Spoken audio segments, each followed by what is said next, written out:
আলহামদুলিল্লাহ আমার Hungary visa হয়ে গেছে। আমি এইমাত্রই আমার পাসপোর্টটি আমার হাতে পেলাম। অ্যান্ড আমাকে আমার এই পুরো জার্নিতে এক্সোটিক ইন্টারন্যাশনাল প্রচুর হেল্প করেছে। অ্যান্ড আমার এই 3 মাসের জার্নিতে ওনারা প্রত্যেকটা মানুষ আমাকে খুবই সাপোর্ট করেছে। আমি সবাইকে অনেক ইরিটেট করেছি।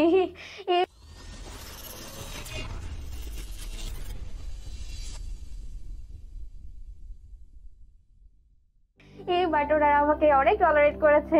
যেহেতু আমি অনেক ওভার থিঙ্ক করি, অ্যান্ড ফাইনালি আলহামদুলিল্লাহ আমি আমার ভিসাটা আজকে হাতে পেয়েছি। আমার ফাইল সাবমিশন ছিল ফেব্রুয়ারি 6 তারিখে, অ্যান্ড ইন্টারভিউ দিয়েছি 9 তারিখে, অ্যান্ড মাত্র 11 দিনের মধ্যে আমি আমার ভিসাটি আমার হাতে পেয়েছি। Thank you so much exotic ইন্টারন্যাশনালকে আমাকে এত দূর পর্যন্ত হেল্প করার জন্য।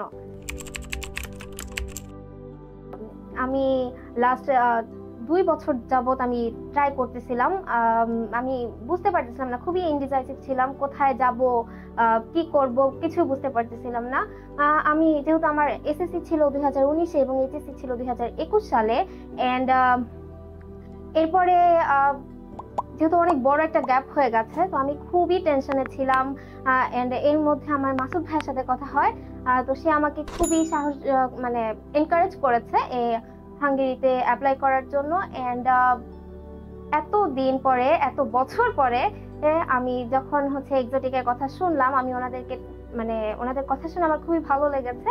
অ্যান্ড এখানে আমি ফাইনালি একটু সাহস পেয়েছি এই যে হয়তোবা এইবার হয়তো আমার ভিসাটা হবে। অ্যান্ড আলহামদুলিল্লাহ আমি ভিসাটা পেয়ে গেছি, অ্যান্ড এই হচ্ছে আমার ভিসা।